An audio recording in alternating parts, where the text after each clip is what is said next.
Tamara Laroux was 15 years old. She was a troubled teenager. One day, she took a gun her mother had and put it against her chest, and she pulled the trigger. Her body was rushed to the hospital, but she said her soul went somewhere else. I was convinced that there was no way to live a completely happy life. And if I couldn't live happy, I didn't want to live at all. It began with a divorce, a broken home. And I believe that through that, my mentality began to form and began to develop a sense of rejection because I didn't understand. I was a small child and didn't understand adult things. And so I felt the breakup was all about me. That sense of rejection just really grew. I began to perceive myself as a burden to other people. And so I would take little bitty comments that were relatively insignificant. I would make it into a really big deal. Those little seeds in my life, I began meditating on over and over. And as I grew, the rejection began to grow. What is wrong with me? And so I believe that the only answer for me was to end my life. I walked to my mother's room thinking I don't want anyone to see me because I'm so determined to end my life, to end the void, to end the suffering, to end the loneliness, that nothing was going to stop me. I began crying out and I began screaming out to God, God, forgive me. And the gun went off. Well, she's written a book called Delivered. Tamara Laroux is here with us. Hey, it's good to see you. Thank you, Pat. It's a tremendous book. Thank you. That was a 38 police special. Yes. Your mother had in her drawer. I understand a voice said to you, don't shoot your face. It did, Pat. When I was headed on my mission, I was so determined not to live. And when I held the gun initially, I placed it up to my head. And a voice spoke to me and said, remove that from your head and place it at your heart. And I argued with this voice, and I said, no, because I am going to complete this mission that I have started with. And so all of a sudden I get a vision of what I would look like if I was, to some bizarre reason, survive that. And then I got a vision of what I would look like, and I felt a compassion for my family. And so I listened to the voice, and I removed the gun from my head, and I placed it down at my heart. You pointed to your chest. You had it straight going down this way into your heart. I did. I knew where my heart was, and so I took the gun, and I aimed it directly for my heart because I was not going to miss.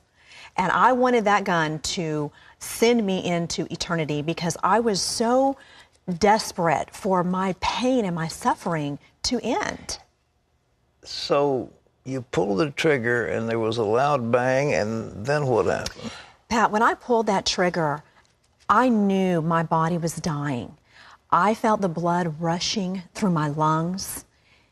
Death gripped my body. I became blind. I became deaf. And as my soul left my body, I began traveling faster than the speed of light. And I began falling and falling and falling. And all of a sudden, this explosion happened on the inside of me. It was as if there was like a sulfuric type acid burn that consumed me in every way. It was so hideous and terrifying. There are no words to describe the level of pain and the type of burn that I was experiencing. What was it? It was hell, Pat. It was what the Bible describes as hell. It was the fire of hell.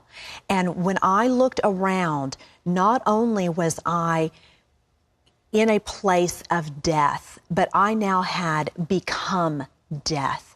I was no longer in a place where there was peace. I was in a place of total torment. Were you terrified? I had become fear.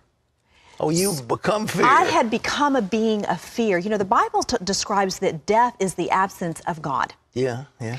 And so in the absence of God, in the absence of anything good, your soul actually transforms into a being of fear, which is the opposite of love. So my being, my person turned into a being of fear, a being of pain, a being in total isolation. There wasn't anybody else around you. Pat, I could look out and I could see thousands, millions of people that were all around me, but I was unable to communicate with them. Was it like a lake? Was it molten? It was like I don't know that it was like a lake. There was it's hard to describe. I guess you could say it was a lake. It was a huge sea of people. Yes, and there were many, many chambers that were all around me. And all of the people that were there were in the same formless being, screaming out in agony, in total terror, in a hideous scream. Then there was no end to it, Pat. There are no words to describe how horrific this was. They were screaming in agony. They were screaming in agony, and because they had become total beings of death. Yeah. And that's hard for the physical mind to understand those things. But when I would look at it, I remember looking at an individual, particularly, and they were as close to me as you are. And when I saw them, Pat, I knew everything about them. I knew every sin they had committed. I knew my knowledge about their life was completely full. I knew everything they had done wrong. I knew their thoughts. I knew their emotions. I knew the will. I knew everything I could think upon. My wisdom was in its fullness. It was like a Harvard degree instantly, but it didn't matter. It didn't matter. In that hideous state of a burning torment, the only knowledge that mattered was that Jesus Christ was Lord.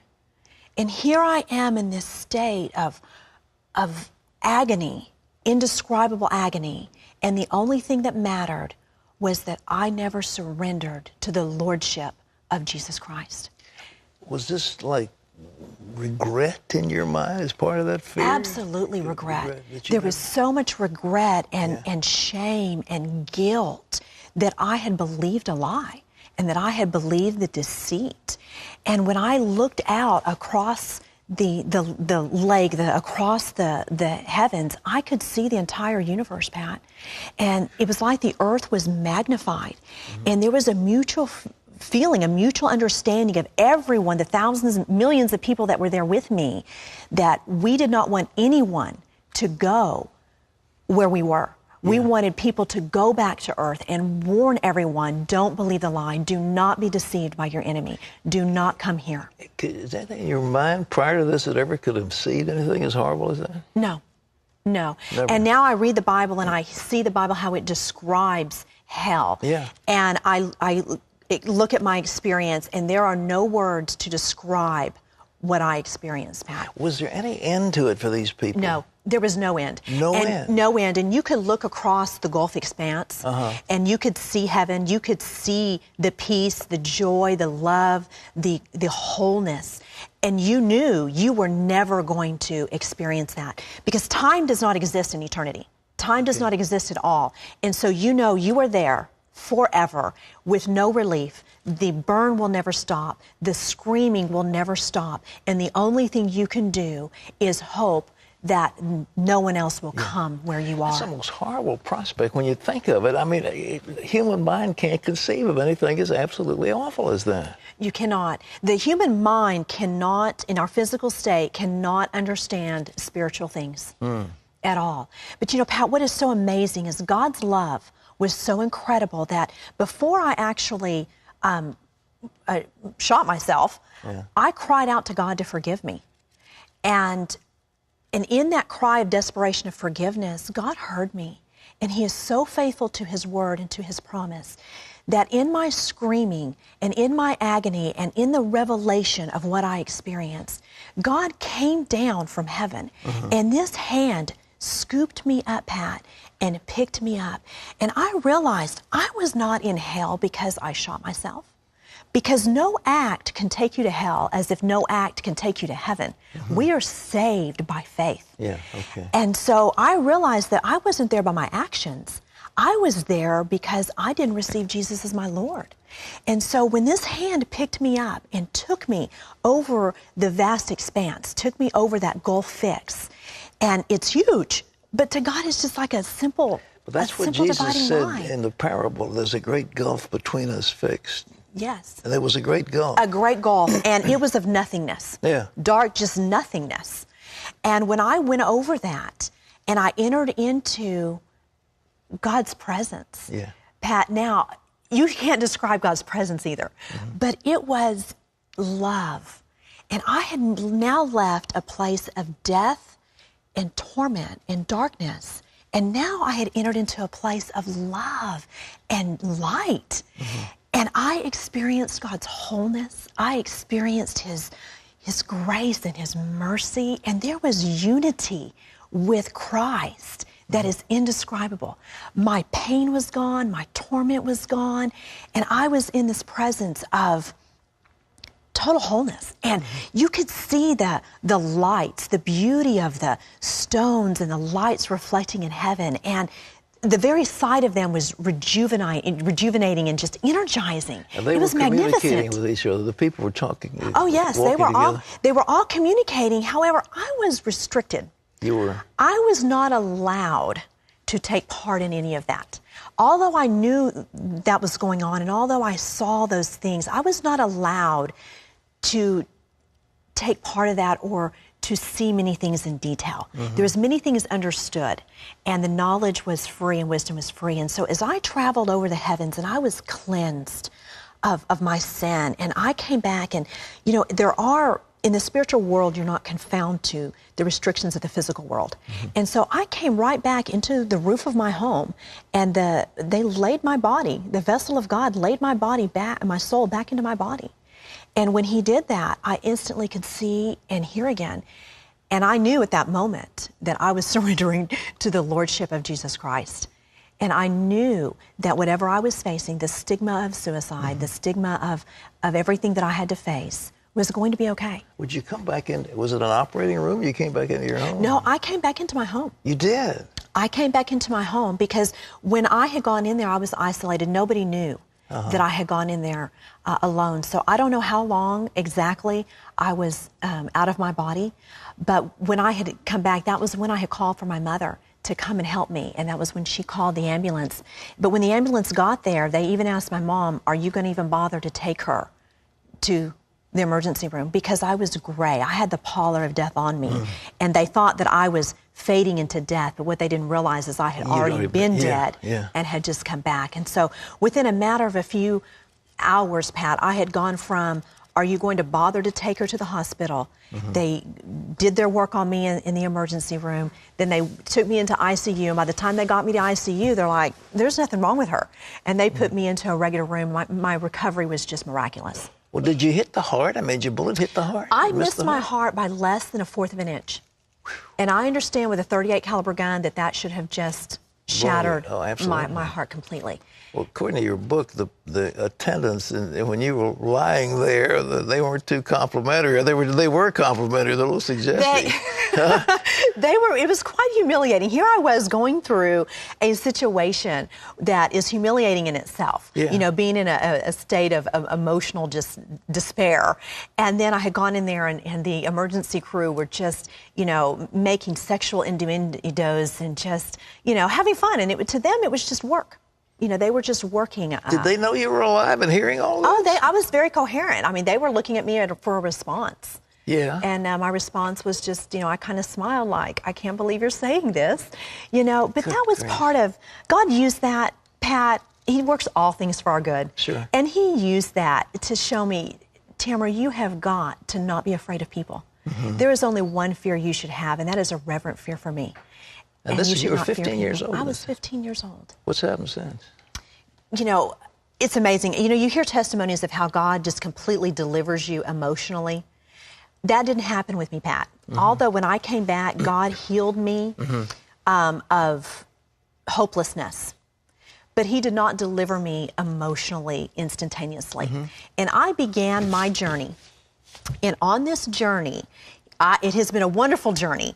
God has begun to teach me how to take the promises of His Word and apply them to my mind and apply them to my emotions. So God has, through a process, completely delivered me and made me whole, where I am no longer emotionally distressed or depressed or sad or lonely or rejected.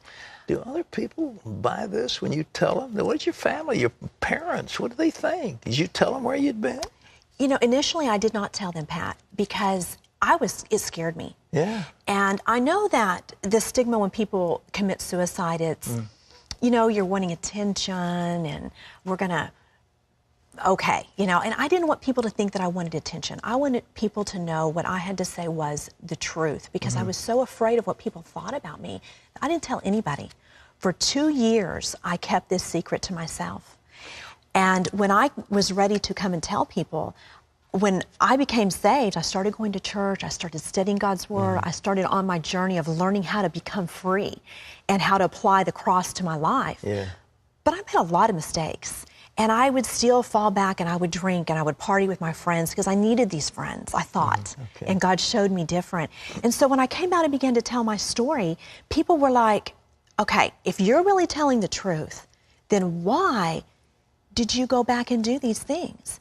And it's a perfect opportunity for me to tell them, when our soul is in our body, we are in a war for our soul. Right. And I am having to learn how to crucify my flesh and live after the Spirit of God. And I have gone on that journey. And so now, Pat, people, when I share my testimony, we see people saved and delivered and restored and made whole. And that same love that God has given me, I'm seeing Him manifest in the lives of others. And it's just amazing. Tamara, this book is tremendous. Ladies and gentlemen, it's called Delivered. Tamara Laroux, what a story. And that journey from heaven, or hell to heaven, not heaven to hell, hell to heaven. Yes. Tamara, God bless you. This is great. Oh, thank you so much. God has been... We serve a mighty God. We do indeed. And, you know, Pat, I want to say one thing. If you are believing anything other than the gospel of Jesus Christ, you are believing a lie. Because the gospel is the truth. It is the only truth. You cannot add to it, nor can you take away from the gospel of Jesus. You've been there. And I've been there. Tamara, God bless you. Thank you so much. Tamara Laroux, ladies and gentlemen. A whole week, we're talking about life beyond the grave. People who've been there, they've seen it. Listen to what they say. We leave you with these words from John 14. Jesus said, I am the way, the truth, and the life. No one comes to the Father except through me. We'll see you tomorrow. Don't miss it. Bye-bye.